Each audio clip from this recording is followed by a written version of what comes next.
Langit menggelap di Vriendeboek. Beginilah menjelang senja di jantung kota. Sekelompok remaja nongkrong di atas motor model terbaru mereka sambil ngobrol dan tertawa-tawa. Tapi sebelum mendengarkan cerita ini, silahkan subscribe dan klik tanda lonceng, untuk berlangganan secara gratis cerita-cerita baru dari kami. Mari kita bangun channel ini bersama-sama. Silahkan bagikan cerita ini untuk teman-teman Anda yang lain. Terima kasih. Ada juga remaja atau mereka yang beranjak dewasa duduk berdua-dua, di bangku semen, di atas sadel motor, atau di trotoar. Anak-anak kecil berlarian sambil disuapi orang tuanya. Pengamen yang beristirahat setelah seharian bekerja. Dan orang gila yang tidur di sisi pagar. Di salah satu bangku kayu panjang, bersisihan dengan remaja yang sedang bermesraan, Reina duduk menghadap ke jalan. Hanya duduk, mengamati kendaraan atau orang-orang yang melintas. Menunggu senja rebah di hamparan kota. Tiba-tiba laki-laki itu sudah berada di depannya sambil mengulurkan tangan. "Apa kabar?" katanya memperlihatkan giginya yang kekuningan. Asap rokok telah menindas warna putihnya. "Kamu di sini?" Reina tak mampu menyembunyikan keterkejutannya. Segala rasa berpendaran dalam hatinya. Senang, sendu, haru, pilu, yang kesemuanya membuat Reina ingin menjatuhkan dirinya dalam peluk lelaki itu. Begitu juga Moses, lelaki tua yang berdiri di depan Reina. Dadanya bergemuruh hebat mendapati perempuan itu di depan matanya. Ingin ia memeluk, menciumi perempuan itu seperti dulu, tetapi tak juga dilakukannya. Hingga Reina kembali menguasai perasaannya, lalu menggeser duduknya memberi tempat Moses di sebelahnya.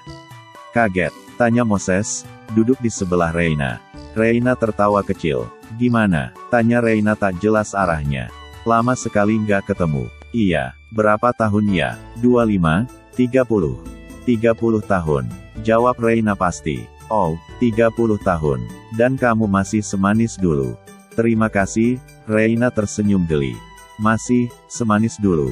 Bukankah itu lucu? Kalaupun masih tampak cantik atau manis itu pasti tinggal sisanya saja. Kecantikan yang telah terbalut keriput di seluruh tubuhnya." Tapi kalimat itu tak urung membuat Reina tersipu. Merasa bangga, tersanjung karenanya. "Kapan datang?" tanya Reina, mulai berani lagi menatap mata lelaki di sebelahnya. "Belum seminggu," jawab Moses. "Mencariku?" Reina tersenyum. Sisa genitnya di masa muda. Moses tertawa berderai-derai. Lalu katanya pelan, "Aku turut berduka atas meninggalnya suamimu." Tawanya menghilang. Reina tak menjawab sepatah pun. Bahkan ucapan terima kasih tidak juga meluncur dari bibirnya. Ia menerawang ke kejauhan. Detik berikutnya mata Reina tampak berlinangan. Goresan luka di sudut hatinya kembali terkoyak. Rasa perih perlahan datang. Luka lama itu ternyata tak pernah mampu disembuhkannya. Semula ia menduga luka itu telah pulih, tetapi sore ini, ketika Moses tiba-tiba muncul di hadapannya ia sadar luka itu masih ada. Tertoreh dalam di sudut perasaannya. Reina dan Moses. Moses pekerja film yang bukan saja terampil, tetapi juga cerdas dan kritis. Reina pengelola media sebuah perusahaan terkemuka. Mereka bertemu karena Reina harus membuat sebuah film sebagai media pencitraan perusahaannya. Reina yang istri dan ibu seorang anak, dan Moses yang duda. Dua orang muda yang masih segar, bersemangat, dan menawan. Dua orang yang kemudian saling jatuh cinta. Reina hampir saja meninggalkan Braham ketika itu. Ibu muda Reina merasa menemukan sampan kecil untuk berlabuh. Meninggalkan malam-malamnya yang kelam bersama Braham. Pergi mengikuti aliran sungai kecil yang akan mengantarnya ke dermaga damai tanpa ketakutan, tanpa kesakitan. Berdua Moses. Tetapi sampan kecil itu ternyata begitu ringkih. Ia tak mampu menyangga beban berdua. Ia hanya ingin sesekali singgah, bermesra dan bercinta tanpa harus mengangkutnya. Moses tak menginginkan ikatan apapun antara dirinya dan Reina. Ia ingin tetap bebas pergi kemanapun ia ingin dan kembali kapan ia rindu. Kebebasan yang tak bisa Reina terima. Maka sebelum perjalanan dimulai, ia memutuskan undur diri. Perempuan itu menyadari, bukan laki-laki seperti Moses yang ia ingini untuk membebaskan dari derita malam-malamnya. Moses berbeda dengan dirinya yang membutuhkan teman seperjalanan, ia hanya mencari ruang untuk membuang kepedihan dan mencari hiburan. "Tak lebih. Berapa lama kamu akan tinggal?" tanya Reina setelah gejolak perasaannya mereda. "Entah. Mungkin sebulan, 2 bulan, atau mungkin sepanjang sisa umurku," jawab Moses, tanpa senyum, tanpa memandang Reina. Banyak hal yang memberati pikiran dan tak bisa kuceritakan pada siapapun selama ini. Itu sebabnya kamu kemari. Jakarta semakin sesak dan panas. Sementara Jogja masih tetap nyaman buat berkarya. Jadi kuputuskan kembali, lanjut Moses tanpa mengacuhkan pertanyaan Reina. Begitu kembali seseorang bilang padaku, kamu sering di sini sore hari. Maka kamu mencariku, berharap mengulang lagi hubungan dulu. Moses menggeleng, atau membangun hubungan baru. Moses menggeleng lagi, tidak juga. Aku tidak butuh hubungan seperti itu.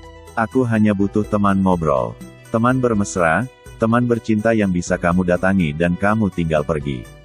Tanpa tuntutan, tanpa ikatan. Potong Reina, itu hubungan yang sejak dulu kamu inginkan bersamaku kan? Seperti sudah kubilang dulu, aku tidak bisa. Aku sudah memilih. Kebekuan kembali merejam perasaan kedua orang tua itu. Langit perlahan kehilangan warna jingga. Satu persatu lampu di sekeliling mulai menyala. Ada rangkaian lampu-lampu kecil berbentuk bunga di samping tikungan yang menyala bergantian, hijau, kuning, merah. Ada lampu besar dengan tiang sangat tinggi yang menyorot ke taman, ada pula lampu berwarna temaram yang semakin menggumpalkan kesenduan. 30 tahun bukan waktu yang sebentar.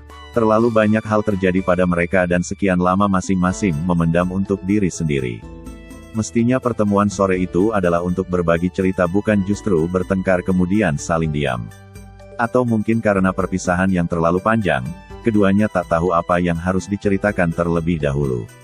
Mungkin memang begitu, karena senyatanya Reina ingin berkata, beberapa tahun setelah perpisahan mereka ia masih juga mencari kabar tentang Moses. Hingga suatu hari, 1,5 tahun setelah mereka tidak bersama seorang teman mengabarkan bahwa Moses pulang ke Jakarta. Tak lama setelah itu, ia mendengar Moses tengah melanglang buana. Buana yang mana, entah. Reina merasa tidak perlu lagi mencari tahu keberadaan laki-laki itu. Meski tak jarang bayangan Moses tiba-tiba membangunkan tidurnya atau menyergap ingatannya begitu Braham mulai menjamah tubuhnya dan membuat Reina kesakitan tak terkira. Terdengar Moses menghela napas panjang. Perlahan gumpalan kemarahan yang menyesaki dada Reina mereda. Namun hasrat untuk terus ngobrol telah tak ada. Maka sisa pertemuan itu pun berlalu begitu saja. Kebekuan masih mengental di antara keduanya. Hingga Reina minta diri, dan beranjak pergi. Hari-hari setelah kejadian itu, Reina tak pernah tampak di depan Friendebook lagi. Tetapi Moses masih sering terlihat di salah satu bangku kayu di sana. Sendiri di tengah orang-orang muda yang tengah bercanda dan bercinta. Menghisap rokok kreteknya, sesekali mengibaskan rambut putihnya yang panjang, tersapu angin menutup wajah tirusnya. Begitu perasaan Reina membaik dan siap bertemu Moses lagi, ia kembali pada rutinitasnya, menunggu senja jatuh di Friendebook. Namun ia harus menelan kecewa karena Moses tak dijumpainya. Bahkan telepon genggamnya tak bisa dihubungi. Suatu sore, di tengah keputusasaan Reina, seorang teman mendatangi dan mengulurkan sebuah surat kepadanya, surat dari Moses. Hari-hari itu dia mencoba menghubungimu, tetapi HP-mu tak pernah aktif, kata laki-laki itu. Ginjalnya tak berfungsi, serangan jantungnya kambuh, tekanan darahnya tidak stabil. Reina tak bisa mendengar lagi penjelasan laki-laki itu. Bahkan ketika si teman menyerahkan satu dos buku dan tas berisi kamera warisan kekayaan Moses untuknya, Reina belum kembali pada kesadarannya. Senja beranjak renta, seperti Reina merasai dirinya. Sepasang remaja di sebelahnya telah pergi. Begitu juga sekumpulan anak muda yang nongkrong di atas motor mereka, mulai menghidupkan mesin kendaraannya. Sisa azan sayup terdengar dari masjid besar. Sebaris kalimat di surat terakhir Moses meluncur dalam gumaman. Maghrib begitu deras, ada yang terhempas, tapi ada goresan yang tak akan terkelupas. Jika kalian suka dengan cerita ini, silahkan berikan jempol ke atas. Dan jika kalian menganggap cerita ini bermanfaat, silahkan bagikan ke teman-teman yang lain. Jangan lupa untuk subscribe di channel ini. Terima kasih sudah mendengarkan.